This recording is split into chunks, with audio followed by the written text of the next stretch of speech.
Ya está. Bueno, déjame acomodarme, perdón, congresista.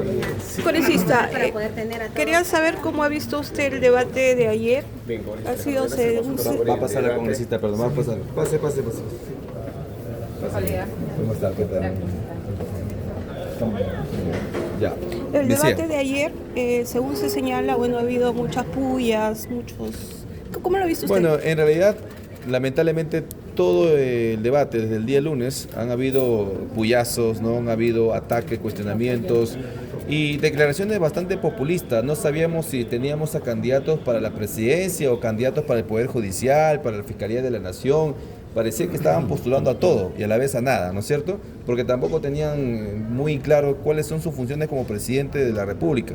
Pero también ha habido candidatos como Rafael López Aliaga que tuvo propuestas. Y aunque claro, algunos no son tan oradores como se quisiera, pero lo que creo que deberíamos nosotros rescatar en estos debates presidenciales son las propuestas, ¿no? Y las propuestas son las que finalmente calan en la población, no los insultos, ¿no? Porque finalmente un insulto queda para un meme de TikTok y luego a los días desaparece y la gente se olvida. Pero lo que queda son las propuestas. Y creo que algunas propuestas que se han rescatado no ha sido pues una característica propia del debate, lamentablemente.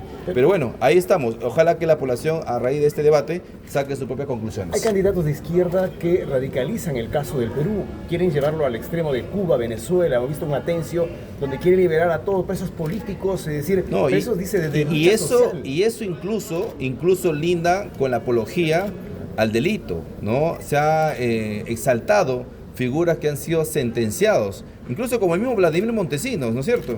Entonces, lamentablemente eso ha sido parte del debate, se ha caído a un nivel bastante bajo y creo que eso lamentablemente nos refleja el nivel de la clase política de manera mayoritaria. Ahora, en nuestro se país. impone el machismo también a una sola candidata, todos se cuelgan de Keiko Fujimori, haciendo recordarlo al padre, todo lo demás. No llevan propuestas. ¿Qué hacemos con esta clase política que lejos de llevar soluciones solamente atacan al contrincante? Bueno, la gente tiene que descartarlos, pues, ¿no? La misma población el día 12 de abril tendría que descartar con su voto a todos aquellos candidatos, sean hombres o mujeres, que propongan, pues, ideas populistas o incluso, repito, que linden con la apología al delito. De Roberto Sánchez, que utiliza justamente el sombrero de Pedro Castillo y que también dice que lo Es una reivindicación, ¿no? es una reivindicación al golpismo, ¿no?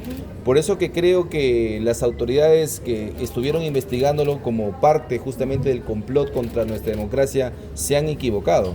Porque claro, si él sale a reivindicar el golpismo, evidentemente esos muestran de que también estuvo confabulado, ¿no es cierto? Pero lamentablemente las autoridades no encontraron pruebas contra él. Bueno, eso es parte del proceso judicial, pero eso lamentablemente todavía impera en nuestro país. Es como que si se exaltara a quien pública, ¿no? y responsablemente cometió un golpe de Estado. Y eso es lo que no se puede hacer, porque esta gente lo que está diciéndonos es que ellos, de llegar al poder, podrían cometer nuevamente otro golpe de Estado, porque lo reivindican, lo exaltan, lo reconocen como algo bueno. Y eso es lo que nosotros tenemos que descartar completamente. Congresista, ¿ya se ha publicado el decreto supremo? Ahora, no estoy faltando en la neutralidad, por si acaso. Usted me pide una opinión de qué me pareció el debate. Yo creo que debemos descartar completamente todas esas ideas, no solo populistas, sino también que reivindican al golpismo. Hoy se ha publicado el decreto supremo que aprueba la política general de gobierno, seguridad ciudadana, continuidad económica y transición democrática. Y uno de los ejes sobre los que se basa este decreto supremo es el plan de seguridad ciudadana que publicó el gobierno sin dar detalles, solamente como título. ¿Eso qué le dice? Bueno, es una improvisación total, ¿no? Hay una especie de apuro por quedar bien con la población, por querer mostrar ciertos resultados, pero a la hora de la hora, ¿en cómo se traduce eso? En cuáles son las acciones que se van a tomar, qué de nuevo tiene con el diferente plan seguridad. O sea, no nos dice nada, absolutamente nada. Yo creo que un plan de seguridad ciudadana sin la inyección del presupuesto necesario, sin las modificaciones y las reformas del sistema de justicia, no va a servir absolutamente para nada. El tema de las encuestas. El general Arriola ha dicho que ya no va a dar cifras, que no le creen. Él había dicho en una conferencia previa que se habían reducido los homicidios en 9%. Bueno, efectivamente, ¿no? Las cifras a veces no acompañan con la realidad o con la percepción que la ciudadanía tiene sobre la inseguridad. Yo creo que ese trabajo es el que se tiene que hacer, ¿no? Si bien es cierto, debo reconocer que hay, operativos policiales que sí atrapan a delincuentes, pero también debo reconocer que muchas veces estos delincuentes se ríen en la cara de los policías, o incluso cuando llegan muchas veces a las fiscalías terminan siendo liberados, porque de 10 requisitos que se les piden, cumplen 9, pero como falta uno, el fiscal agarra y lo suelta a todos. Justamente ahora eso es lo que tenemos tenemos que evitar. un nuevo fiscal de la Nación. ¿Qué esperamos del trabajo de fiscal? Tomás Alanio Gálvez. Tomás Gálvez. 2029. Bueno, mira, al menos lo que estamos viendo es que la fiscalía en estos momentos está en calma, ¿no? A diferencia de lo que pasaba cuando la señora Delia Espinosa estaba al frente, ¿no? Estaban prácticamente empantanados en una lucha de poderes que los estaba distrayendo completamente de su función de perseguir el delito.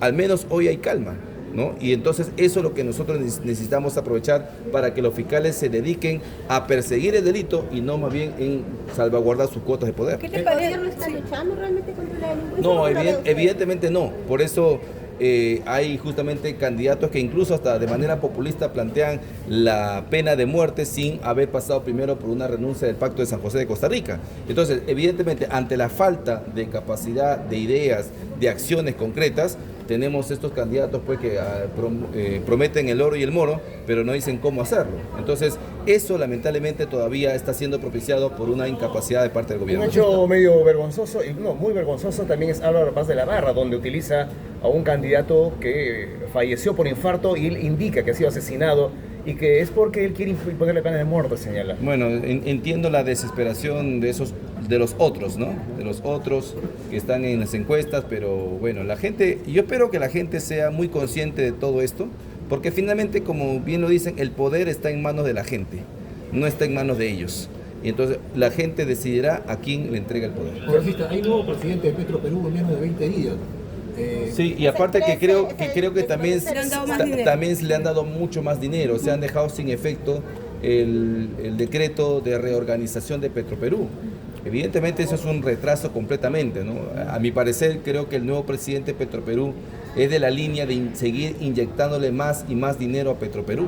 Y eso es un abierto atentado contra todos los peruanos, Y el nuevo porque se ministro- supone que nos faltan recursos para colegios, para hospitales, para seguridad ciudadana, y lamentablemente tenemos más y más inyección a Petroperú. ¿Qué se Las debería encuestas, hacer en el caso claro. de Petroperú? por Bueno, ejemplo? ¿Se debe- deberíamos haber seguido la línea que se había marcado, ¿no? Justamente una reorganización de Petroperú, que de manera progresiva acepte, digamos, la participación de los privados, ¿no? Para ver si es que fusionamos la empresa estatal privada o finalmente llegamos a la privatización completa, pero eso se debió haber ocurrido de manera progresiva. Hoy, con el nuevo presidente Balcázar, hemos retrocedido completamente y hemos vuelto al modelo anterior. El mismo modelo del que muchos se quejan, de las millonarias inversiones hacia Petroperú y que no han servido absolutamente para nada. Hay el voto se está tornando un poco difícil, son 35 candidatos, está muy partido la clase política, pero ¿qué esperamos de los indecisos? La mayoría de la población está indecisa. Se entiende que haya bastantes indecisos porque con 38 candidatos seguramente van a haber también muchísimo voto inválido. Aún de los que ya se han decidido, va a haber votos inválidos cualquier cantidad, porque hace 2 días estuve en Gamarra, ¿no? Promoviendo, ustedes saben que yo también soy candidato, y lamentablemente la gran mayoría de peruanos no sabe votar. Se calcula que un 80% de los peruanos no sabe cómo ejercer su voto. Y eso es responsabilidad también de las autoridades del Jurado Nacional de Elecciones, de la OMPE, de salir a capacitar correctamente a la ciudadanía. Entonces, tenemos una gran cantidad de candidatos, una enorme, digamos, desinformación sobre cómo votar, y todo eso podría conllevar a resultados bastante sorprendentes en las A elecciones. pesar de todo, les sonríe a ustedes en las encuestas, van liderando. Bueno, sí, efectivamente, ¿no? Agradecemos esa confianza de la ciudadanía, y también es un momento de reflexión para darnos cuenta que hay que apostar por quienes sí podrían ganarle. Al menos nosotros, como ustedes saben, tenemos una posición muy marcada contra la izquierda, y creo que el único que le podría ganar en una segunda vuelta a un candidato de izquierda es Rafael López Aliaga. La candidata Fujimori ha demostrado hasta la saciedad que no lo puede hacer. Entonces eso también debe llevarnos a la reflexión para emitir un voto responsable. Congresista, el pasaje en transporte público se mantiene en este incremento de 50 céntimos más, porque aducen de que es el tema del alza del petróleo. Bueno, yo espero que se regularicen los precios, ¿no? Porque, claro, evidentemente hubo una alza por el tema del gas y todo el problema que tuvimos, pero eso se tendría que regularizar ya, no se vayan a pasar de vivos, ¿no? Las empresas para quedarse con el precio en alza, ¿no? Cuando ya se sabe que esto se ha estado reorganizando y se ha estado recuperando lo que habíamos perdido. ¿Quiénes deberían de...? Bueno, esa concentración de precios o concertación de precios debería ser revisada también por la Fiscalía. Sí, sí. Muy amable. Congresista, Sí. quería preguntarle si ustedes le van a dar el voto de confianza al... No, ya hemos dicho que no. ¿Ya? Bueno, con el nuevo gabinete. Del ¿No? nuevo, ¿no? No, el nuevo gabinete todavía no tenemos su pronunciamiento. Ya. Y también quería preguntarle, en el caso de ustedes que no le van a dar el voto de confianza, ¿ustedes creen que de repente esta dación, otorgamiento de dinero es justamente para tener ese voto? Porque hay muchas bancadas seguramente de la están izquierda, viendo ¿no? eso, ¿no? Seguramente de la Petro izquierda, claro. Es probable que sea así. Pero todavía nosotros nos habíamos pronunciado sobre el gabinete Mirales. Sí, sí, claro. El gabinete sí. Mirales fue oportunamente desactivado antes de ¿cómo se llama? De las elecciones, ¿no? Justamente para trazar ese voto que podría haber perjudicado a más de un partido político, ¿no es cierto? El nuevo gabinete todavía no lo conocemos, yo al menos no sé ni siquiera cómo se llama el ministro del Interior, Ya. ¿no? Entonces es lamentable eso, ¿no? Ese grado de desinformación que hemos alcanzado con tantos movimientos de última hora. Ojalá que eso se pueda ¿Y usted revisar. cree que es mejor que se presenten antes a pedir el Debería, voto? no, debería ser antes, pero ya no lo van a hacer porque estratégicamente lo han movido para después de las elecciones. Eso ha sido preparado, no ha sido espontáneo. Bien, Obviamente. muchas gracias.